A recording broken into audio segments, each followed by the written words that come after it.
السلام عليكم. انا محمود باشا وهنا داتا ساينس بالمصري. النهارده ان شاء الله هنتكلم عن الماشين ليرنينج لاندسكيب.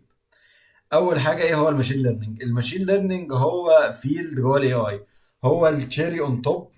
الاي اي كفيلد والاي اي كساينس هو مش حاجه جديده، هو اكشلي حاجه قديمه وفيها افكار كتير وفيها سيستمز كتير اتعملت. بس الماشين ليرنينج ده هو اللي جواه الجنريتيف مودلز. الجنريتيف مودلز دي اللي عامله الدوشه كلها دلوقتي، شات جي بي تي، ايمج جنريشن، فيديو جنريشن، اوديو جنريشن، كل الدوشه الجديده دي بتاعه الاي اي دي تبع جنريتيف مودلز. جنريتيف مودلز تبع الماشين ليرنينج. فاحنا ان شاء الله النهارده هنتكلم عن الماشين ليرنينج، هنتكلم عن الديفرنت تايبس بتاعت الماشين ليرنينج، هنتكلم عن المشاكل اللي بتواجهنا عند يعني مع الماشين ليرنينج عامه كتدريب وكده. لما نيجي نترين يعني الماشين ليرنينج موديل، هنتكلم يعني ايه نترين ماشين ليرنينج موديل اصلا. يعني هنقول برضه يعني ايه في البرزنتيشن ان شاء الله.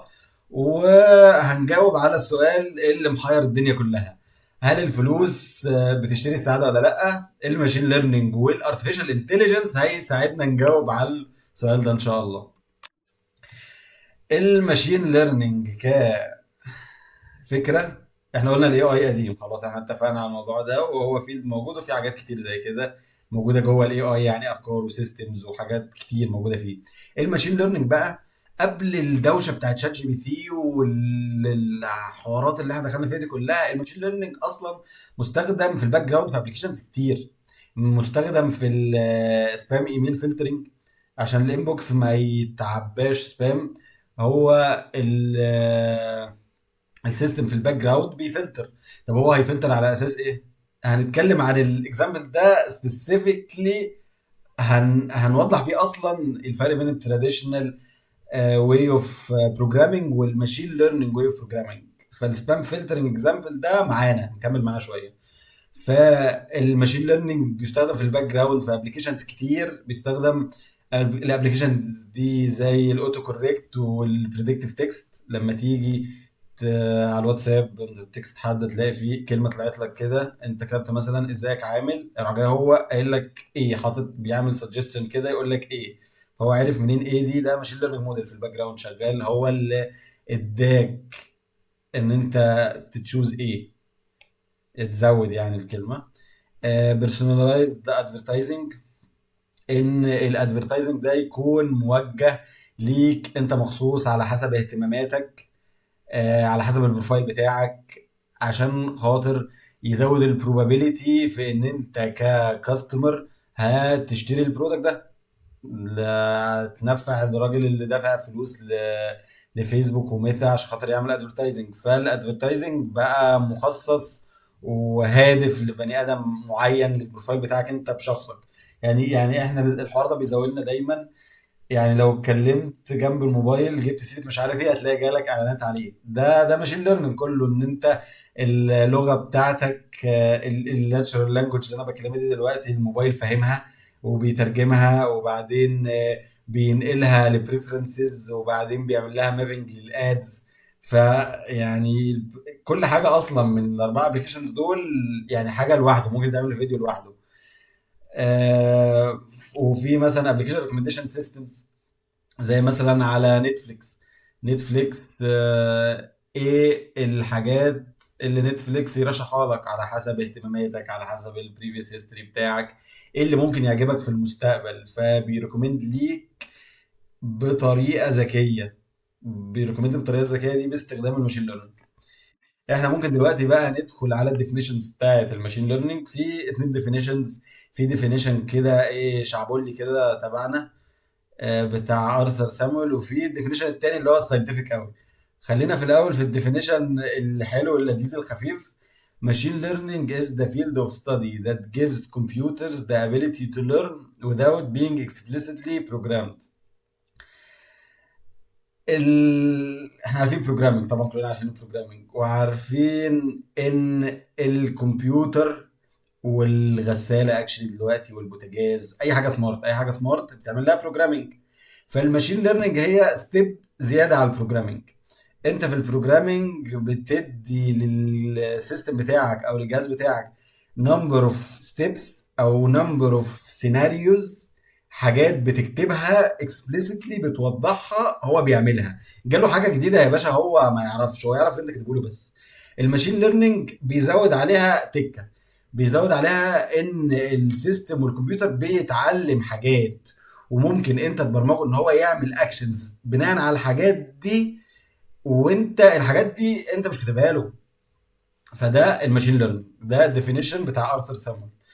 الديفينيشن التاني بقى بتاع توم ميتشل، ده الديفينيشن ايه اللي هو يعني ها: a computer program is said to learn from experience E with respect to some task T and some performance measure P. If its performance on T as measured by P improved with experience E.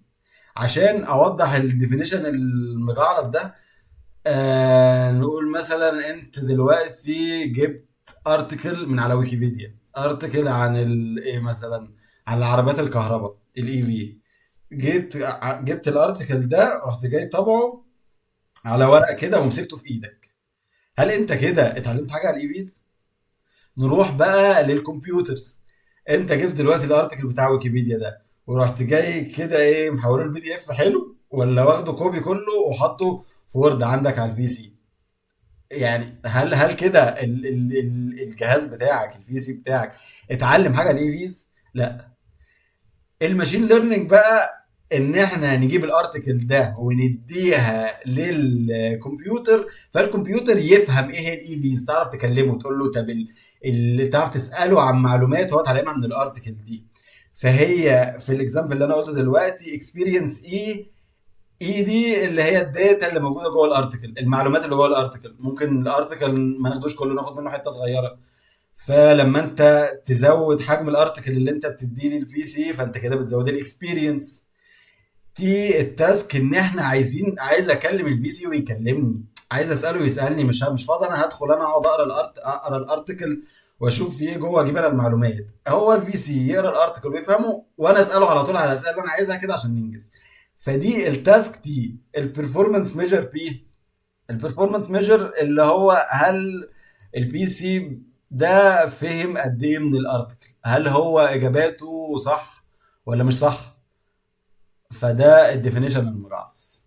احنا دلوقتي بقى عايزين ندخل على اكزامبل هيوضح جدا جدا جدا جدا الفرق بين التراديشنال واي اوف بروجرامينج والماشين ليرنينج ميثود.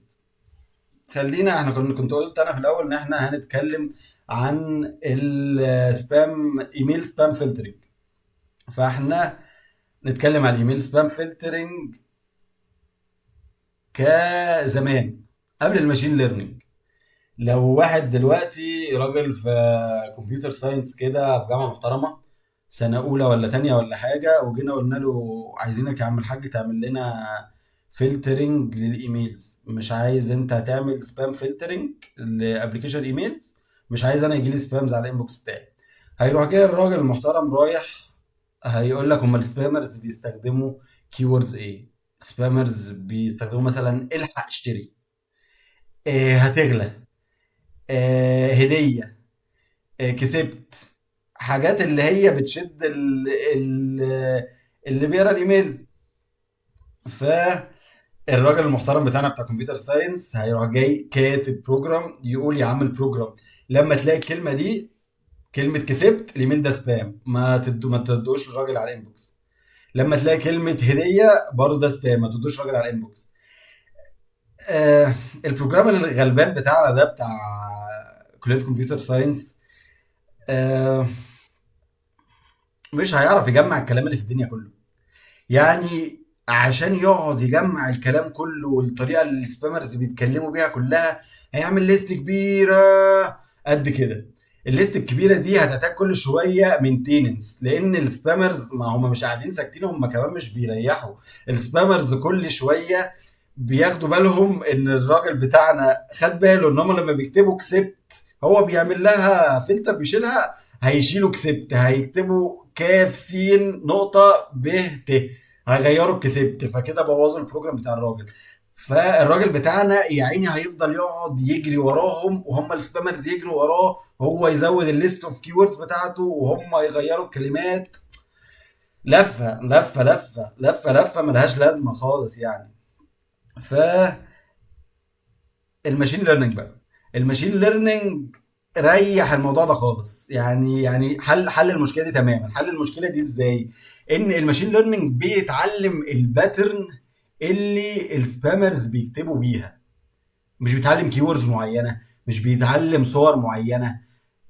الصور معينه وكيوردز معينه، ده التراديشنال بروجرامينج. الماشين ليرنينج بيتعلم الباترن اللي الراجل سبامر بيكتب بيها. فمش مهم هو يكتب ايه، مش مهم هو كلمات معينه ايه يكتبها، مش مهم هو صور ايه معينه ايه يكتبها. الماشين ليرنينج هيكتشف الباترن اللي الراجل كاتب بيها، وهيكتشف ان هو سبامر. فنيجي مثلا على الجراف بتاعنا هنا، ده الجراف بتاعنا بيتكلم عن التراديشنال فلو اوف بروجرامينج. اول خطوه study the problem. هنشوف ايه المشكله، ان احنا عايزين نعمل فلتر للسبام ايميلز. رايتنج رولز، الراجل الغلبان بتاعنا هيقعد يقلب في 100 مليون سبام ايميل ويطلع منهم كلمات هو شايف ان الكلمات دي دايما موجوده في السبام ايميلز. هيجربه يعني، هييفالويت البروجرام بتاعه. لو البروجرام بتاعه حلو هنعمل له ديبلوي، لو مش حلو هنشوف ايه المشاكل اللي فيه ونعيد تاني. دي التراديشنال واي اوف بروجرامينج. تعالوا بقى نروح للماشين ليرنينج واي اوف بروجرامينج. هنذاكر المشكله برضو في الاول. احنا study ذا بروبلم، احنا عايزين نعمل فلتر للسبام ايميلز. تاني حاجه هنترين الماشين ليرنينج موديل. يعني ايه بقى هنترين الماشين ليرنينج موديل؟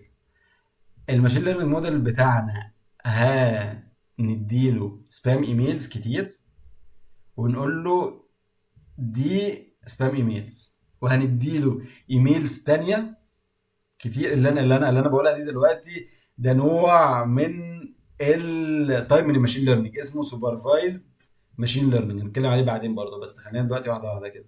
هندي للماشين ليرنينج موديل بتاعنا سبام ايميلز، نقول له دي سبام ايميلز. هندي له ايميلز عاديه، هنقول له دي ايميلز عاديه، اتعلم يلا، اتعلم الفرق ما بينهم ويلا اشتغل على نفسك. هيسمع الكلام وهيشتغل على نفسه وهيدي لنا ريزلتس حلوه جدا يعني. وهو اللي شغال دلوقتي اصلا في الباك جراوند في ابلكيشنز الايميل زي جيميل. شغال ماشين ليرنينج طبعا يعني. السايكل بقى بتاعت ان احنا يعني احنا هنا كنا بنعمل ايه؟ هنا كنا عملنا ترين للماشين ليرنينج موديل، بعدين عملنا له ايفالويشن، شفنا هو شاطر ولا خايب. لو خايب هنعلمه تاني، او هنشوف ممكن احنا مثلا البروبلم ديفينيشن بتاعتنا مشكله فيها مشكله. ممكن احنا الايميلز اللي احنا مديها له مش يعني انا حاطط له ايميلز صح في السبام، حاطط له ايميل سبام كانها ايميل صح، يعني انا لخبطته. وممكن احنا نراجع نفسنا برضو، يعني مش لازم يكون هو الراجل الماشين ليرنينج موديل اللي غلطان. فذاكرنا المشكله، ترين الماشين ليرنينج موديل، عملنا له ايفالويشن، لو حلو هنعمل له لانش، لو وحش هنعمل له انالايز للايرورز، هنشوف ايه المشاكل اللي حصلت. احنا بقى ممكن نعمل اوتوميشن للسايكل بتاعه المشاكل دي. يعني احنا دلوقتي هنعمل ترين للماشين ليرنينج موديل بتاعنا، هنديله الداتا وهندربه، بعدين هنعمل له ايفالويشن.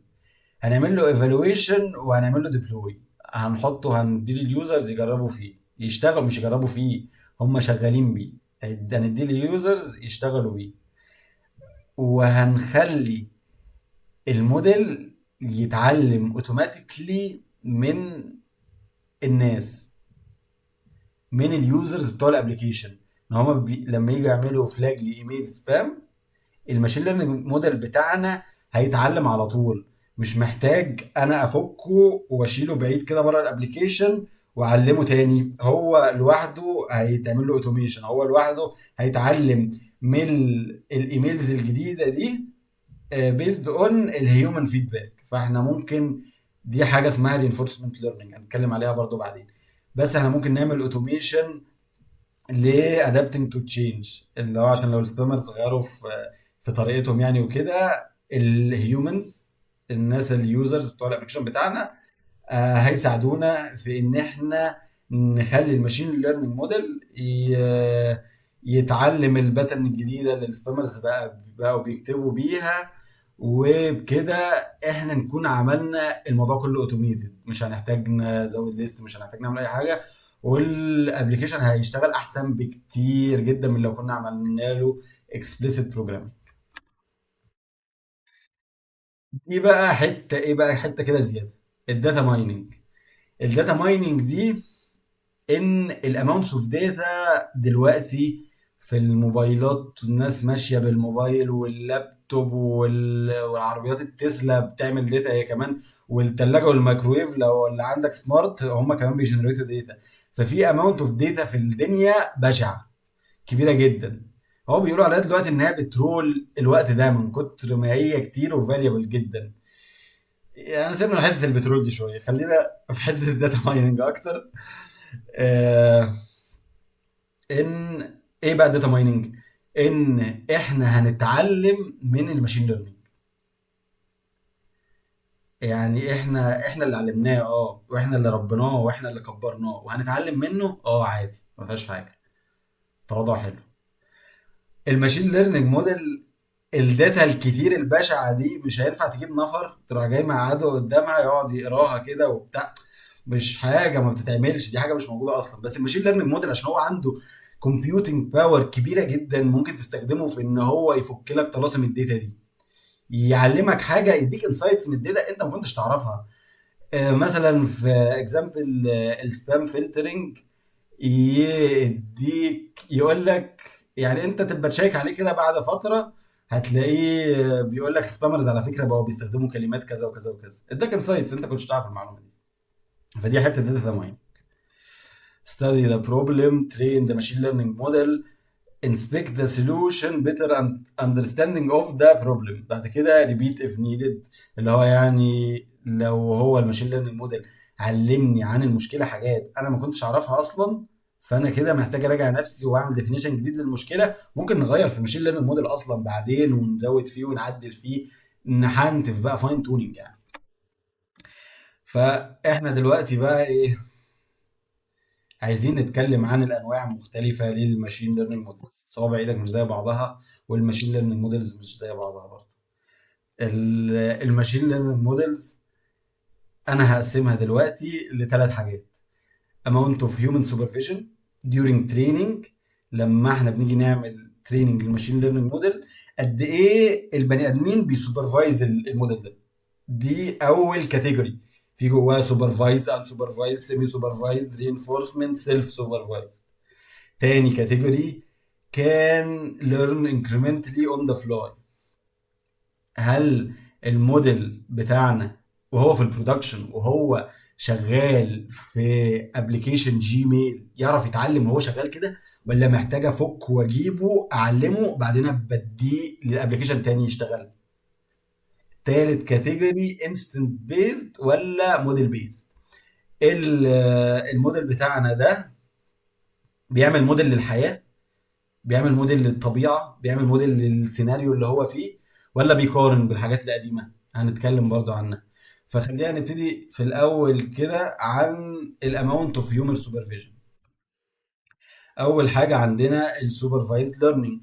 الاكزامبل اللي أنا كنت بتكلم فيه بتاع الإيميل سبام فلتر هو سوبرفايزد ليرنينج في الحقيقة. يعني إيه هو السوبرفايزد ليرنينج؟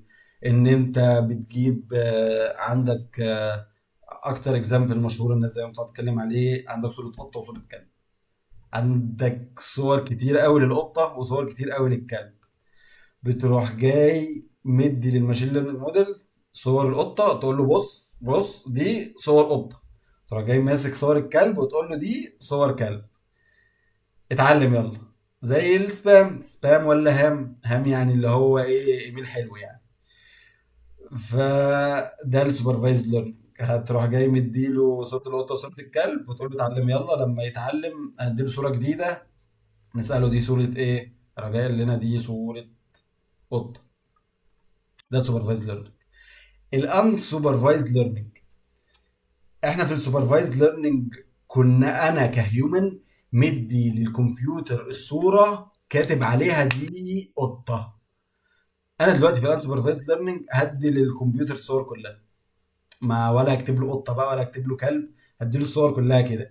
هو بقى بنصحته وبشطارته كده يروح جاي مقسم الداتا على حسب فيتشرز ومعلومات هو فهمها بين الداتا اللي انت مديها له.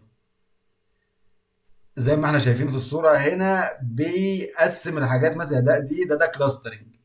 كلاسترنج الجوريثم ده جوه الانسوبرفايزد ليرنينج، ده طريقة من طرق الانسوبرفايزد ليرنينج.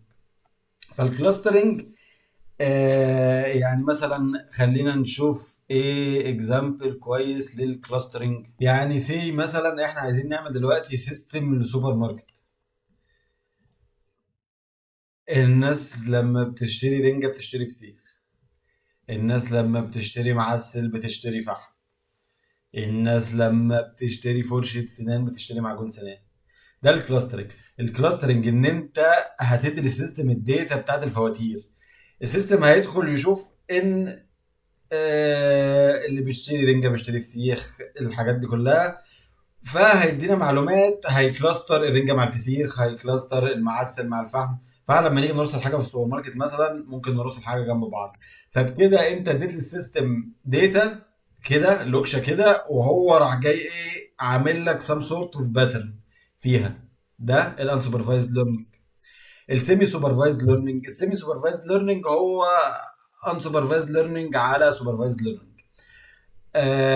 بتجمع الداتا عن طريق باترن. هي كده كده الداتا اللي داخله له مش معمول لها ليبل، مش معمول لها ليبل. يعني انا مش قايل له الصوره دي قطه ولا كلب، انا مدي له الصوره وخلاص. فالليبل ان انت بتحدد ايه الليبل بتاع الداتا بوينت او حته الداتا اللي انت داخلها دي ايه الليبل بتاعها.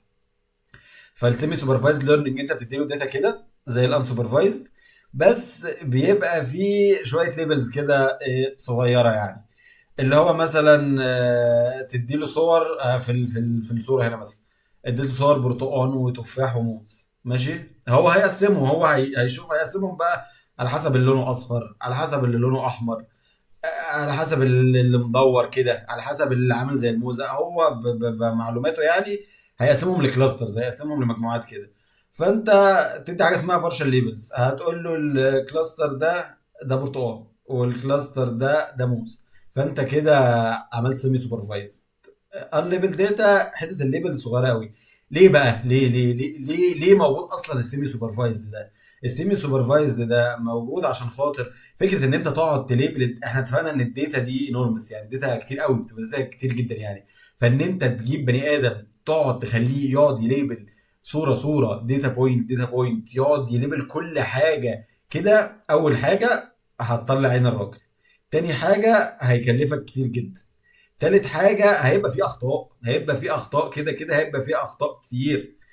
فحته السيمي سوبرفايز دي بتحل الحته دي، اللي هو ان انت عندك شويه ليبل صغيرين كده، ومش عايز تليبل باقي الحاجه، مكسل. فخلاص ايه تروح جاي مديها واحده سيمي سوبرفايز. نروح بقى للرينفورسمنت ليرنينج. الرينفورسمنت ليرنينج والسيلف سوبرفايزد ليرنينج دول اكتر حاجتين يعني ايه لزاز. اكتر حاجتين يعني هو شات جي بي تي بيستخدمهم بشده، ومن الحاجات اللي هي السبب في الضجه الاخيره. فايه بقى الرينفورسمنت ليرنينج؟ الرينفورسمنت ليرنينج ده انت بيكون عندك ايجنت، السيستم ده بيكون فيه ايجنت، والايجنت ده بيتعلم بالتجربه، بتدي له ريورد. عندك كلب، الكلب سمع الكلام هتدي له تريت، ما سمعش الكلام بلاش نضرب الكلب، محدش ما ينفعش نضرب الكلب. خلينا في الايجنت اللي هو الروبوت ده. خلينا في الصوره اللي هنا. احنا عندنا دلوقتي الايجنت ده هي هي اوبزرف الانفايرمنت اللي حواليه، هيشوف الدنيا حواليه، هيلاقي في جنبه حنفيه وجنبه نار. هيقعد يجرب الايجنت ده، ما بيقعد يجرب. فهو الايجنت ده هيروح للنار هيتلسع. فاحنا لما يروح للنار هيتلسع، هو كده ايه اللسعه دي البني ادمين اصلا بيتعلموا بالرينفورسمنت ليرنينج. بس لو انا اخلي الموضوع ابستراكت اكتر، سيبك من هيتلسع الروبوت اللي هيروح ده، لو راح للنار هنقول له انت هنحدد له جول، مثلا جول ان انت هنديك 20 جنيه، هنديك فلوس، هنقول للايجنت ده احنا هنديك فلوس. لو راح للنار هنقلل له فلوس، لو راح للميه هنزود له الفلوس. فلما يقعد يجرب يجرب يجرب هيكتشف زي القرود والفئران والحاجات دي، اللي هو بيعلموهم يعملوا بيهيفيرز معينه عشان بيدوهم ريوردز. فالايجنت ده لما يروح للنار هنخصم منه فلوس، لما يروح للميه هنزود له فلوس. ومع الوقت الايجنت ده بيتعلم حاجه اسمها بوليسي. البوليسي دي ان هو لما يكون في العالم بقى، في الانفايرمنت الحقيقيه، يعمل ايه، يتصرف ازاي. هيروح للميه على طول يعني، عشان دي البوليسي بتاعته، اتعلم ان هو لو بيروح للميه بيستفيد. دي فكره مبسطه قوي للرينفورسمنت ليرنينج. الرينفورسمنت ليرنينج بقى في حاجه زي شات جي بي تي مثلا، ان انت بتدي له فيدباك، بتقول له في ايكون كده بتدوس عليه، الاجابه دي صح او الاجابه دي بتاعتك دي حلوه. هو بيطلب منك ساعات فيدباك يعني. ممكن مثلا انت رديت عليه ازاي، الاجابه عجبتك ولا لا. فدي reinforcement learning، ان انت عندك ايجنت، والايجنت ده بياخد ريورد او بياخد بينالتي، والايجنت ده بيتعلم بوليسي مع مرور الوقت. البوليسي ان هو يروح للميه ما يروحش للنار. وطبعا الرينفورسمنت ليرنينج ده مجال كبير جدا، وبيستخدم كمان في الدرونز. الدرونز تشكيلات الطيارات الدرونز بتتعلم عن طريق يعني جزء من تعليمها الرينفورسمنت ليرنينج. نروح بقى للسيلف سوبرفايزد ليرنينج. السيلف سوبرفايزد ليرنينج ده اكتر حاجه قريبه للليرنينج بتاع البني ادمين، ومش اكتر حاجه قريبه. هو لو هتفكر فيها كده هي البدائيه، يعني هي البدائيه بتاعت طريقه التفكير. يعني ايه بقى سيلف سوبرفايزد ليرنينج؟ انت مثلا قاعد مع واحد صاحبك بتكلمه. انت دلوقتي وانت قاعد مع صاحبك ده، انت في دماغك شغال، انت بتتكلم، صاحبك بيتكلم، انت في دماغك شغال بتتوقع هو هيقول ايه بعدها، بتتوقع هو هيتحرك ازاي بعدها، بتتوقع ازاي الدنيا عامله، الدنيا حواليك، انت عندك في دماغك بريدكشن للثانيه اللي جايه. يعني انا قاعد دلوقتي قدامي الكاميرا، انا عارف ان مش انا هغمض عيني وافتحها الاقي الكاميرا هناك، انا عارف ان الكاميرا هتفضل موجوده هنا. فدي حته السيلف سوبرفايزد ليرنينج. الهدف منها يعني مثلا زي ايه، زي دي اصلا كانت السبب في اختراع اللارج لانجوج مودلز، ان هو بيتوقع الكلمه الجديده. يعني هو ولا سوبرفايزد ولا سيمي سوبرفايزد ولا اي حاجه، انت مديله جمله هو بيتوقع الكلمه الزياده. هو الجول بقى بتاع السيلف سوبرفايزد ان انت مثلا تدي للسيستم فيديو، وهو يروح جاي عامل لك بريدكت لايه اللي هيحصل في الفيديو ده بعدين. يعني احنا عندنا فيديو هنروح جايين قاصين الفيديو شايلين منه حته، وندي الحته الكبيره دي للسيستم، ونقول له قول لنا ايه اللي هيحصل بعدين في الفيديو. فهو يتعلم ويروح جاي مطلع الحته دي. طبعا الموضوع ده لسه ما مش شغال قوي يعني، بس ان هو موضوع ان هو يبريدكت ايه اللي هيحصل في الفيديو بعدين ده، بس ده الهدف، ده الالتيميت جول. وهي السيلف سوبرفايزد هي يعني انجن كبير جدا لحاجات زي شات جي بي تي، والطفره اللي حصلت دلوقتي في مجال الاي اي.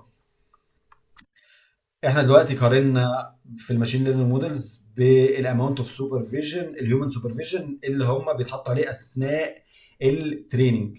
التريننج اللي هو اثناء تعليم الموديل. دلوقتي هنقسم الماشين ليرنينج مودلز لحاجه تانية. كانت ليرن انكريمنتلي اون ذا فلاي. بتعلمها ازاي؟ بتديها كده التعليم كله كده مره واحده، المعلومات كلها مره واحده، ولا بتقعد تعلمها سنه سنه، يجي النهارده تعلمه حاجه، يجي بكره تعلمه حاجه تانية، يجي بعده تعلمه حاجه ثالثه، ولا بتيجي تعلمه النهارده كده وخلاص؟ في طريقتين في الباتش ليرنينج. الباتش ليرنينج دي ان احنا بندي للموديل بالك كبير جدا من الداتا، بالك كبير جدا من الداتا والموديل يتعلم منها. لو عاوزنا نعمل ابديت للموديل ده، يعني مثلا احنا علمنا الموديل ان هو يفرق بين القطه والكلب، ماشي، فاحنا ادينا له بالك كبير جدا من صور القطه والكلب وتعلمها كده مره واحده وخلاص خلص.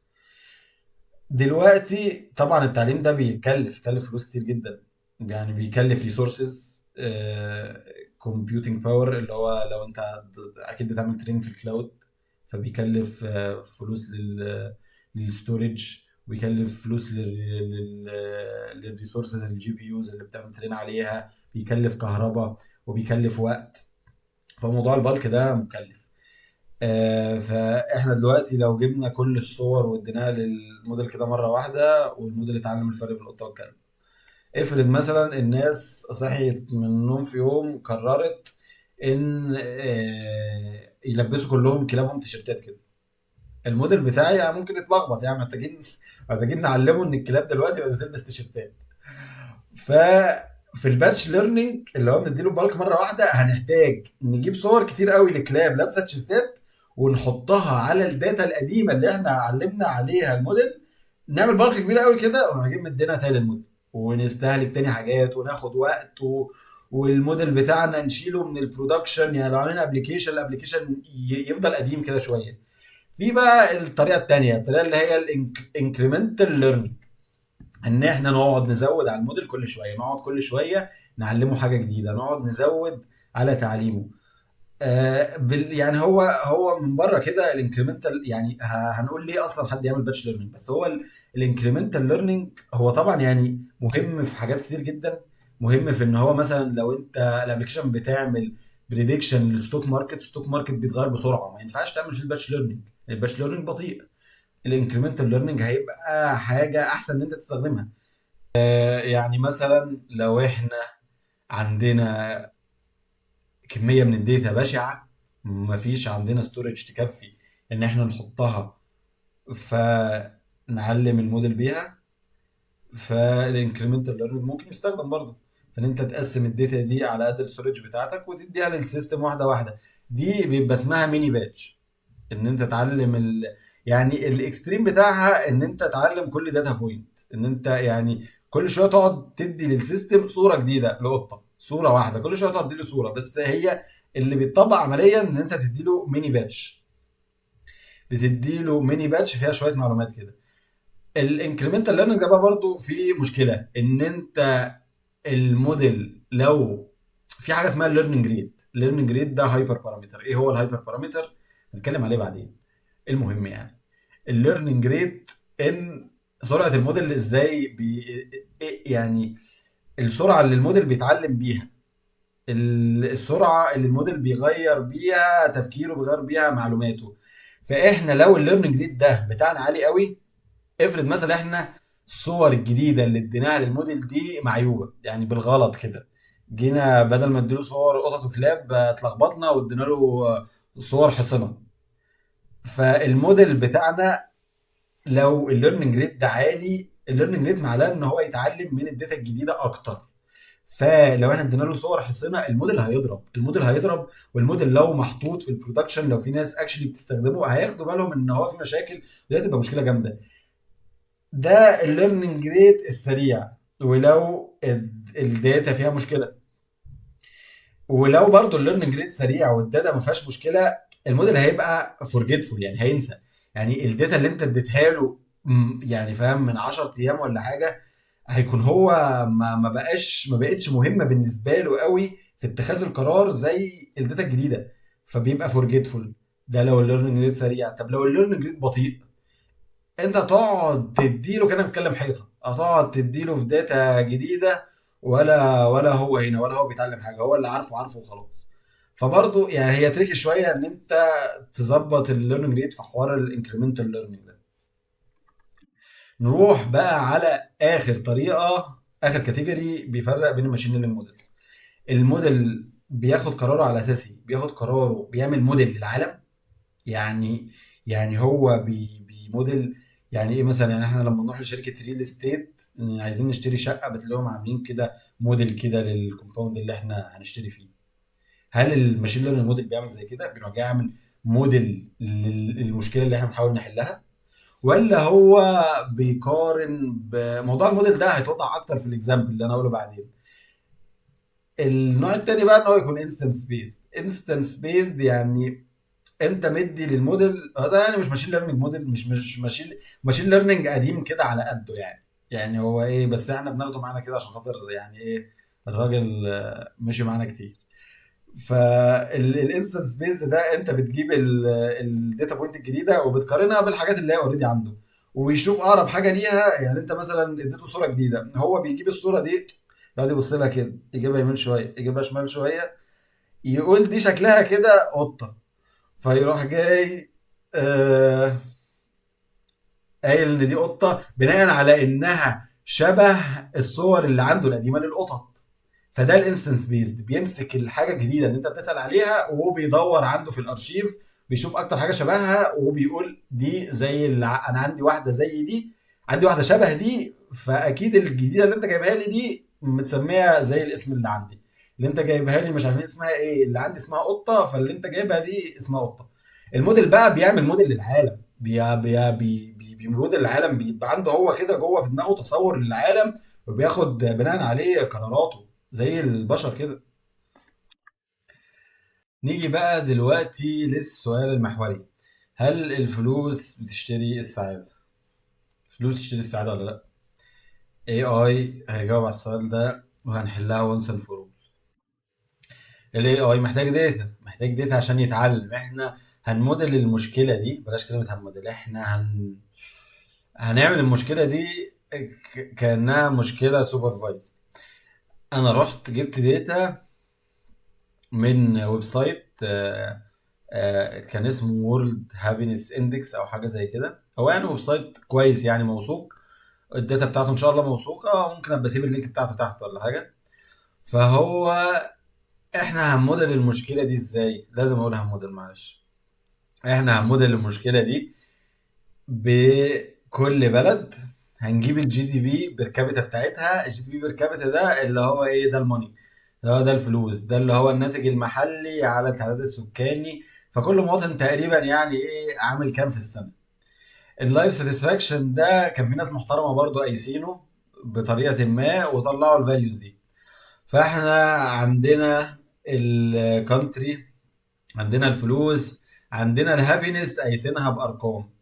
هنيجي نعمل لها لو رسمناها كده على البلوت زي ما احنا شايفين، تحت جي دي بي بير كابيتا على الواي لايف ساتسفاكشن، شكلها كده يعني شكلها كده ان هو لما الفلوس بتزيد الهابينس بتزيد. يعني لو جينا مثلا بصينا على تركيا، يعني تقريبا تركيا بتاخد كام؟ 28,000، الهابينس بتاعتها 5.5. لو جينا مثلا بصينا على فرنسا، بتاخدوا كام؟ 42,000، الهابينس بتاعتهم 6.5. لو جينا مثلا بصينا على امريكا، امريكا بياخدوا 60,000، الهاملز بتاعتهم 6.9 تقريبا. يعني كده اللي احنا شايفينه ان لما الفلوس بتزيد السعاده بتزيد.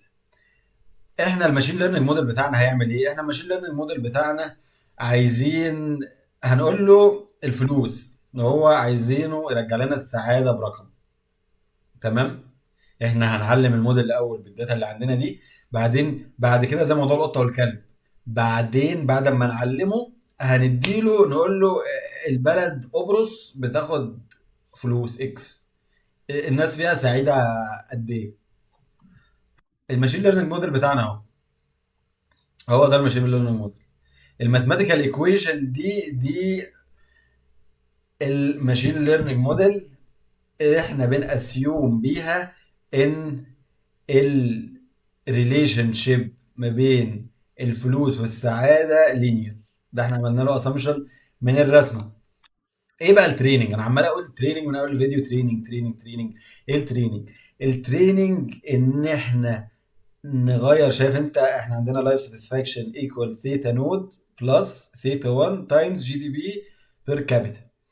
التريننج ان احنا نقعد نجرب لحد لما نلاقي الفاليوز بتاعت ثيتا نود وثيتا 1 اللي هي البارامترز بتجيب لنا احسن موديل، بتجيب لنا الموديل اللي اكتر واحد اكيوريت، اللي لو انت اديت له فلوس على طول يديك اللايف ساتسفاكشن زي ما هي مظبوطه.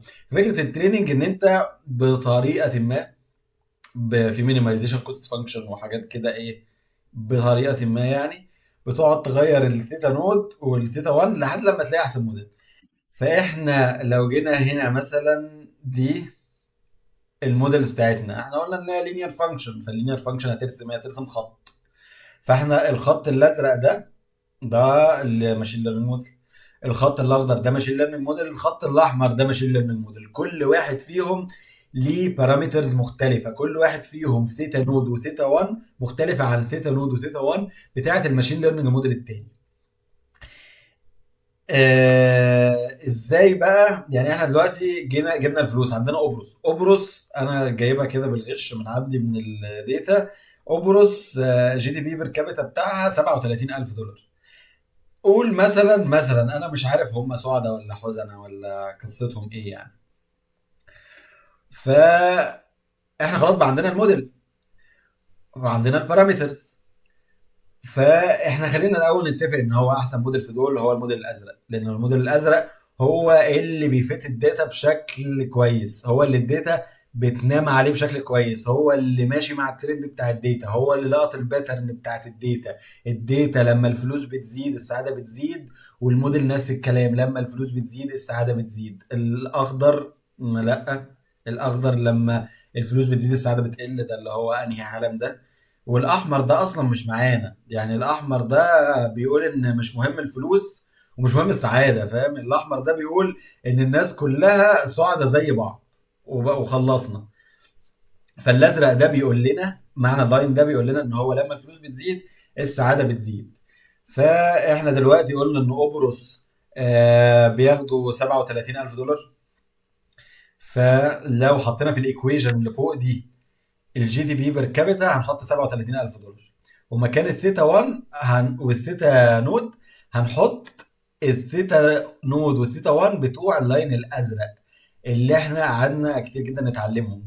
دول المغزى اصلا بتاع الموضوع، دول المغزى بتاع التريننج، دول الماشين ليرنينج اللي في الموضوع، ثيتا نود وثيتا 1. فهناخد الفاليوز بتاعتهم اللي احنا اتعلمناها بمجهود كبير جدا، 3 و8 تايمز 10 تو ذا باور اوف نيجاتيف 5. هم جايين حاطينهم في الايكويشن دي، راح جت على اللايف ساتسفاكشن، انا وفرت عليكم المجهود وحسبت اللايف ساتسفاكشن هيطلع 6.3. بس كده احنا الحمد لله قدرنا نكتشف ان فعلا لما الفلوس بتزيد السعاده بتزيد، والداتا اهي والماشين ليرنينج موديل اهو. دلوقتي احنا نعمل حاجه كده صغيره في الكود، نعمل الماشين ليرنينج بتاعنا، نكود الماشين ليرنينج موديل بتاعنا ونعمل بريدكشن بيه، ويكون عندنا ماشين ليرنينج موديل اكشلي شغال في الكود. حاجه يعني بسيطه كده خالص. اول حاجه طبعا هنحتاج نعمل امبورت لللايبريز اللي احنا محتاجينها، محتاجين ماتبلوتليب، محتاجين نمباي، محتاجين بانداز، محتاجين سكيلر. ده اللينك اللي موجود فيه الداتا. هنستخدم بانداز عشان نريد الداتا، وهنحط في على الاكس اكسس الفلوس، وهنحط على الواي اكسس اللايف ساتسفاكشن. دلوقتي بقى نبتدي نكتب الموديل. حاجه بسيطه قوي يعني، اسك ليرن مدلعنا مشخلعنا، جايبين كاتبين موديل ايكوال لينير ريجريشن. بس كده بقى عندنا الماشين ليرنينج موديل بتاعنا اللي هو اسمه اللينير ريجريشن. نترين الموديل ازاي؟ هنعمل تريننج للموديل ده، جايبين كاتبين موديل دوت فيت اكس وواي. كده في اللاين ده عملنا تريننج للموديل. عايزين بقى نعمل بريدكشن لأوبروس، عايزين نشوف اوبروس، احنا عارفين اوبروس بياخدوا فلوس قد ايه، بس عايزين نعرف مبسوطين ولا ايه الدنيا. احنا جايين كاتبين اكس نيو ايكو، نفتح البراكتس، بياخدوا 37000 ما شاء الله يعني الله اكبر، بوينت 2 دي الفلوس اللي بياخدوها. وعايزين الاوتبوت، هنعمل برنت ال predicted life satisfaction for قبرص موديل دوت بريدكت. خلينا هنديله الايه، هنديله الفاليو الجديدة بتاعتنا اللي هي اكس نيو. هيبقى جاي مطلع لنا الاوتبوت الحلو الجميل بتاعه. كده احنا استخدمنا الموديل اللي احنا دربناه ان احنا نبريدكت الفاليو، السعاده بتاعت ابرز بالفلوس اللي احنا حاطينها هنا. ده الكود ده بيعمل فيجواليزيشن، يعني فيجواليزيشن اللي هو يعني بيرسم الرسمه، يعني بيرسم الرسمه تحت. والكود ده بيرسم اللاين، اللي هو اللاين الاحمر. حلو كده. بس كده. فاحنا جينا هنا، عملنا موديل، دربنا الموديل، عملنا بريدكشن للسعادة بتاعت قبرص بناء على المعلومات اللي عندنا. تعالوا بقى ايه، تعالوا نتحرك ونروح نتكلم شوية عن المشاكل اللي بتقابل الماشين ليرنينج موديلز. هو موضوع الماشين ليرنينج اصلا ايه؟ هو متكون من جزئين. في داتا، دي اللي بنديها للموديل والموديل بيحاول يتعلمها. في الجوريزم، الالجوريزم ده اللي هو الموديل، يعني الالجوريزم ده الموديل. يعني احنا قلنا ان ده الموديل اللي هو اللاين ايكويشن ده اللي هي لايف ساتسفاكشن. قلنا ان ده الموديل. الالجوريزم ده الطريقه اللي انت بتجيب بيها الثيتا نود والثيتا 1، الطريقه اللي انت بتقعد تتويك في الايكويشن دي، اللي بتقعد تختار بيها انهي موديل احسن من انهي موديل. طب نعمل له لينير، طب لا نعمله موديل تاني كومبليكيتد اكتر. فهي دي الالجوريزم يعني. فاحنا عندنا الداتا وعندنا الالجوريزم، ده دول العنصرين اللي بيبنوا الماشين ليرنينج. فالمشاكل اللي ممكن تقابلنا في الماشين ليرنينج ان الداتا تضرب او ان الالجوريزم يضرب. ازاي بقى الداتا هتضرب؟ الداتا عامة يعني بتضرب لما، مش بتضرب، بتسبب لنا مشكلة. الداتا بتسبب لنا مشكلة لما تكون مش بتعبر عن الواقع بصورة صحيحة. باختلاف بقى المشاكل، في مشاكل كتير جدا، بس انت الهدف الاول والاخير بتاعك ان الداتا تكون معبره عن الواقع جدا، عشان الباترن اللي يتعلمها الماشين ليرنينج موديل تكون بتحاكي الواقع. فانت لما تجيب الماشين ليرنينج موديل ده وتحطه في البرودكشن، تديه لليوزر تعمل عليه ابلكيشن، الماشين ليرنينج موديل ده يطلع لك ريزلتس كويسه شغاله في الدنيا الحقيقيه. فانت محتاج الداتا بتاعتك تكون ايه، فيت سوبر. فالمشاكل اللي في الداتا ممكن تكون الداتا insufficient quantity، يعني الداتا قليله قوي. يعني الداتا قليله، الموديل مش عارف يتعلم. يعني اديله يا عم شويه كمان، هو شاطر ودماغه حلوه، اديله معلومات كمان، كتر في الداتا. ممكن الداتا تكون نون ريبريزنتيف، يعني ممكن تكون الداتا ما بتعبرش عن المشكله بشكل صح، ما بتعبرش عن العالم بشكل صح. ممكن الداتا تكون بور كواليتي، ممكن الكواليتي بتاعت الداتا تكون وحشه. انت مديله صور مش باينه، صور قطط منغمشه، ما يعني طب ما هو مش عارف ده قطه ولا ايه، كل الصوره كلها منغمشه وكلها سواد ومش باين حاجه. مديله ده في صوره قطه حلوه عشان يعرف ان دي قطه. والريليفنت فيتشرز، انت الداتا بتاعتك حاطط فيها معلومات ملهاش لازمه، ملهاش علاقه بالمشكله اللي احنا بنقابلها. يعني احنا مثلا بنحل مشكله ان احنا بنشوف خلينا في موضوع الفلوس ده مثلا. خلينا في موضوع الفلوس. احنا دلوقتي موضوع الهابينس ليه علاقه بالفلوس ولا لا؟ احنا دلوقتي استخدمنا الفلوس واستخدمنا الهابينس. هو يعني هو موضوع بسيط. يعني افرض انت بقى اديت للموديل شويه داتا كمان، مقاس رجل الافريج، مقاس الرجل في البلد دي في تركيا الافريج بتاعهم 42 ونص. هو استفاد ايه يعني؟ إيه علاقه مقاس الرجل بالهابينس؟ ممكن يكون ليها علاقه، الله اعلم. ممكن يكون ليها علاقه والموديل يعلمك. بس حاول على قد ما تقدر الداتا اللي انت بتديها للموديل تكون ليها علاقه شويه بالمشكله يعني. دي مشاكل الداتا. في بقى مشاكل الالجوريزم. مشاكل الالجوريزم بقى اوفر فيتنج واندر فيتنج. يعني ايه اوفر فيتنج واندر فيتنج؟ ما هو الجوريزم، فهم لازم يكون اسمهم زي بعض، رخم كده يعني، حاجات مش واضحه. الاوفر فيتنج ان انت الالجوريزم بتاعك حافظ الداتا. انت جبت واحد في في سنه رابعه هندسه، خليته يذاكر منهج سته ابتدائي، هيطحن المنهج، هيحفظه. ليترلي هيحفظ المنهج. فهو الراجل ده قدراته كبيره قوي على منهج سته ابتدائي، ده راجل في رابعه جامعه، خليه في رابعه جامعه. فده الاوفر فيتنج، ان الموديل بيتعلم الداتا اللي انت بتديها له بصوره رهيبه، رهيبه جدا، بس لدرجه ان هو بيقلب كانه داتا بيز، يعني كانه حفظ الداتا. بس الفكره ان الداتا اللي موجوده في العالم الحقيقي مش هتبقى زي التريننج داتا دي. دي برضو حاجه ايه، برضو انا مش عارف انا هتكلم عنها بعدين، لا خلاص نتكلم عنها دلوقتي. ان ال التريننج داتا اللي احنا بنديها للموديل، كنت قلت ان هي لازم تكون ريبريزنتيف عن العالم الحقيقي. فالموديل لما يجي يتعلم، عشان ما يحصلوش اوفر فيتنج، الاوفر فيتنج ان هو الموديل يتعلم داتا التريننج، ولما تيجي تروح تحطه في التستنج، لما تيجي تروح تحطه في الابلكيشن تلاقيه مش شغال كويس، مع ان هو عندك في التريننج داتا كان شاطر جدا. عشان خاطر هو الموديل اوفر فيتد على داتا دي، قلب لداتا بيز، قلب لليست كده، حاطط فيها الحاجات وهو بيديك الفاليو التانية، حاطط فيها الاسعار، حاطط فيها الفلوس، وهو بيديك اللايف ساتسفاكشن تيبل. ما بقاش فيه ماشين ليرنينج في الموضوع، ما بقاش فيه ان هو بيتعلم باتر، ما بقاش فيه اي ذكاء في الموضوع، بقى قلب لداتا بيز. ده الاوفر فيدنج. الاندر فيدنج بقى ان هو يا عيني الموديل، يعني ايه، جبت اللي هو اللينير موديل الغلبان بتاعنا ده واديته صورة القطة والكلب. طب ده هيعمل فيها ايه ده؟ طيب ده يعني ده صغير، ده موديل صغير كده صغنطوط، تدي له حاجات الصغنطوطه اللي زيه دي.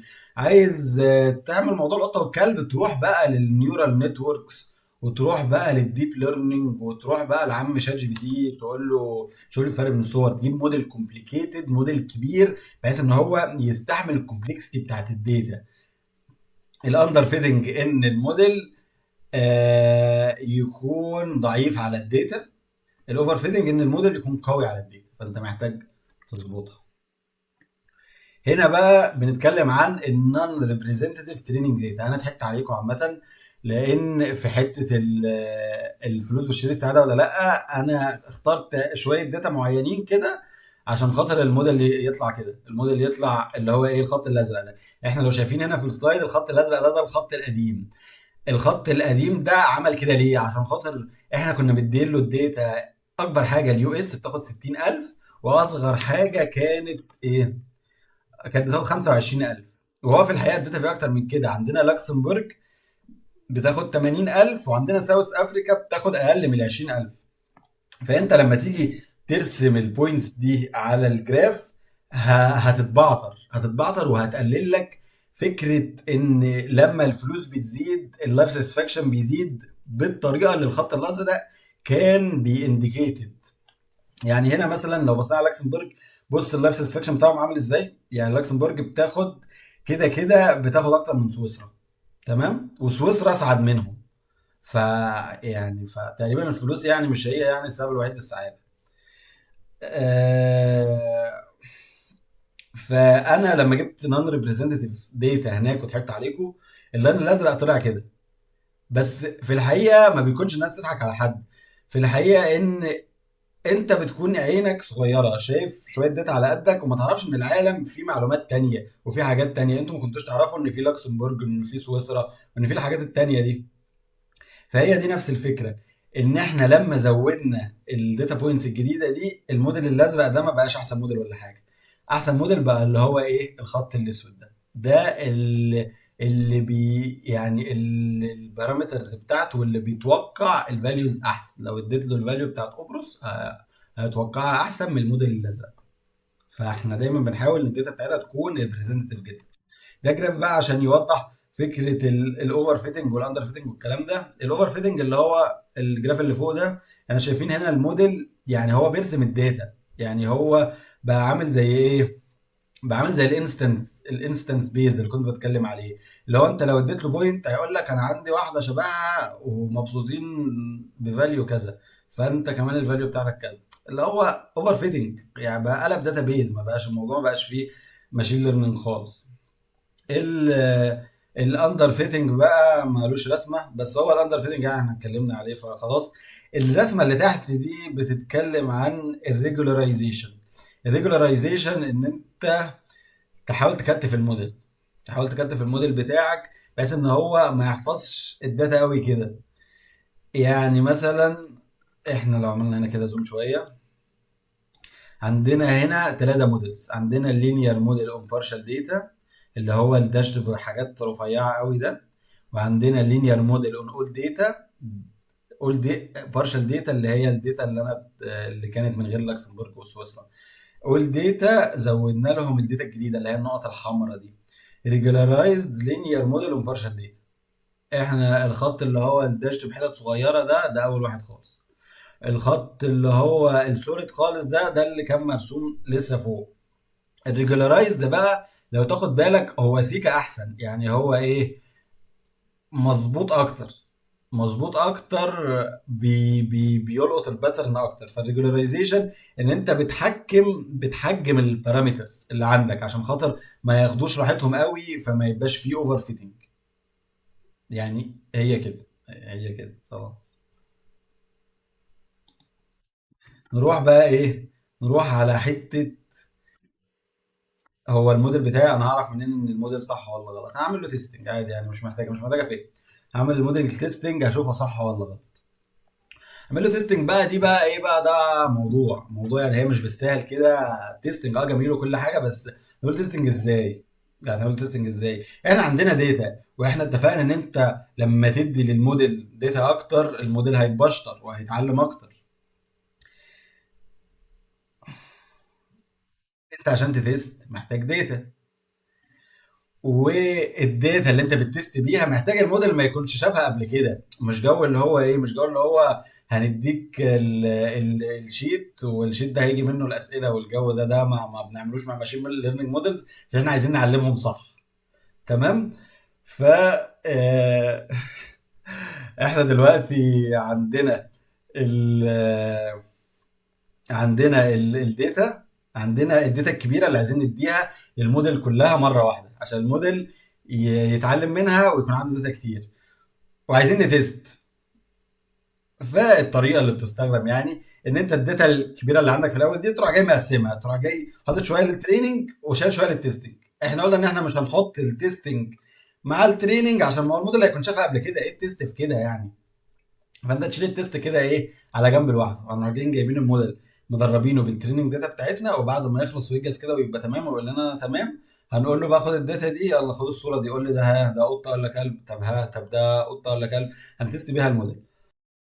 انا كنت اتكلمت في الاول عن الليرنينج ريت. الليرنينج ريت ده الفاليو بتاعته، انا كنت قلت ان هي لو زادت قوي مش حلو، لو قلت قوي مش حلو.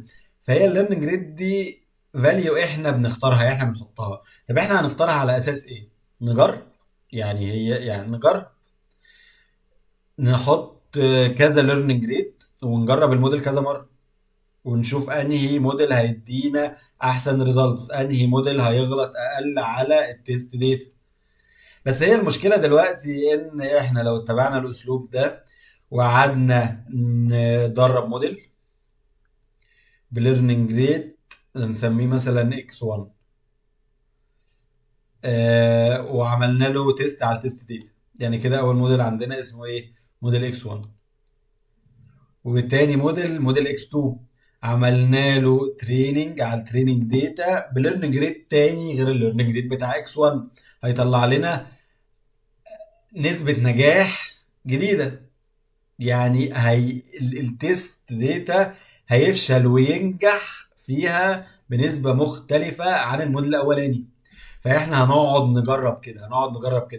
نجرب كذا موديل مختلفين بكذا ليرنينج ريت مختلفين، وهنختار الموديل اللي بيغلط في التيست ديتا اقل واحد. ايه المشكله هنا؟ ان احنا هنا غشينا الليرنينج ريت. التيست ديتا دي المفروض تكون تيست، ده امتحان، ده يعني ده مقفول في الدرج بتاع الدكتور وما حدش شافه ولا حد يعرفه ولا اي حاجه، ده امتحان. تيست ديتا دي المفروض الموديل ما يشوفهاش قبل كده، عشان خاطر احنا لو غشينا احنا الخسرانين. احنا لو غشينا دلوقتي وخدنا قعدنا ندرب الموديل على التريننج داتا ونعمل له تيست على التيست داتا عشان نشوف، ونغير الليرنينج ريت عشان نشوف انهي ليرنينج ريت هيطلع لنا احسن موديل. احسن موديل اللي هو ايه؟ احسن موديل اللي هو بيفشل في كلاسيفيكيشن او بيفشل في ان هو يطلع نتائج صح في التيست ده ولا لا، يبريدكت صح. تقول له دي قطه يقول لك ايوه دي قطه، ولا لا يغلط فيها يقول لك دي كلب. دي اللي هي نسبه النجاح في التيست داتا. فاحنا دلوقتي لو غشينا وطلعنا موديل بليرنينج ريت كويس، وفي التست داتا بتاعتنا نجح جدا وما شاء الله بيعرف يفرق الصور كلها من بعضها. لما تجيب الموديل ده وتحطه ان برودكشن، تحطه في الحياه الحقيقيه، الموديل ده مش هيبقى كويس زي ما انت متوقع خالص. فاحنا مش من مصلحتنا ان احنا نغش في حاجه زي كده. فالحل بتاع الموضوع ده، اللفه اللي انا بعملها دي كلها، احنا عشان نفتكر بس، احنا كنا بنحاول نشوف احسن ليرنينج ريت. فهو الحل بسيط. الحل ان احنا عندنا تريننج داتا وعندنا تيست داتا. التريننج داتا دي انا هاجي نقسم منها حته تاني، هنخليها تريننج داتا، فاليديشن داتا، تيست داتا. هندرب الموديل على التريننج داتا، هنختار الليرنينج ريت يوزنج الفاليديشن داتا، جزء من الداتا يعني اسمه فاليديشن، وهنتست في الاخر خالص على التيست داتا. بس كده، وبكده نكون احنا ضربنا الموديل، اخترنا الليرنينج ريت، الهايبر بارامترز. الليرنينج ريت ده واحد من الهايبر بارامترز كتير جدا. وعملنا الموديل تيستنج، شفنا الموديل قد ايه ناجح او فاشل في ان هو يعمل كاتيجورايزيشن لاي بوينت جديده. اخيرا اخيرا اخيرا، عم وولبرت اند ماكاردي دي ماكريدي، مستر ماكريدي ام مستر وولبرت، بيقولوا there is no such thing as a free lunch. يعني ايه بقى؟ يعني ايه علاقة ده اصلا باللي احنا فيه دلوقتي؟ علاقة ده باللي احنا فيه دلوقتي ان احنا لازم نعمل assumptions. احنا مش هينفع نجرب كل موديل في الدنيا، مش هينفع نجرب كل ليرنينج ريت في الدنيا، مش هينفع نجرب كل كومباينيشن بين الديفرنت موديلز والديفرنت هايبر بارامترز عشان نشوف ان المشكله بتاعتنا دي اتحلت حلو. يعني مش هنعرف نجرب كل المودلز في الدنيا على المشكله بتاعتنا دي عشان نختار احسن موديل. احنا بنعمل اسامبشن. يعني احنا مثلا تعالوا نروح على اللينير موديل بتاعنا، اللينير موديل الجميل بتاعنا. احنا قلنا ان احنا اول حاجه عملنا اسامبشن هنا في الايكويشن دي، عملنا اسامبشن ان الريليشن شيب ما بين السعاده والفلوس لينير. فعملنا لينير ايكويشن ما بين السعاده وبين الفلوس. وعملنا اسامبشن كمان، عملنا اسامبشن هنا ان شايفين انتوا الداتا بوينتس اللي فوق وتحت اللاين دي، في عالم مثالي الداتا بوينتس دي هتكون راكبه على اللاين. اللاين ده هو اللي بيقوله هي الحقيقه. يعني انت دلوقتي لو جيت اخترت مثلا ايه، تعال نروح في حاجه فيها اسامي. لو جيت اخترت تركيا، هنا عندنا تركيا مثلا، تعال نشوف تركيا. تركيا فوق اللاين بسيكا. لو حطينا في الايكويشن اللي احنا جبناها وتعبنا فيها دي، لو حطينا الفلوس هنلاقي اللايف ساتسفاكشن مش هو اللايف ساتسفاكشن بالظبط اللي الناس قاسته بتاع تركيا. فاحنا بنعمل اسامبشنين. اول اسامبشن ان العلاقه لينير ما بين السعاده والفلوس، وتاني اسامبشن ان المسافه او الاختلاف ما بين النتيجه اللي احنا اتوقعناها، اللايف ساتسفاكشن فاليو اللي احنا طلعناها بالموديل بتاعنا، واللايف ساتسفاكشن فاليو الحقيقيه اللي الجماعه الاجانب قاسوها، الفرق ما بين الاثنين دول نويز. ده الاسامبشن اللي احنا عملناه، ان الفرق ما بين الاثنين دول حاجه اصلا كده ملهاش لازمه، حاجه اجنورابل. فهي دي النو فري لانش ثيرم، اللي هو ان انت لو مش هتعمل اسامبشن انت مش هتتغدى. لو مش هتعمل اسامبشن مش هتعرف تعمل موديل، مش هتعرف تلاقي حل للمشكله. اعمل اسامبشن وما تبقاش بيرفكشنست. كان معاكم محمود باشا من داتا ساينس بالمصري، شكرا.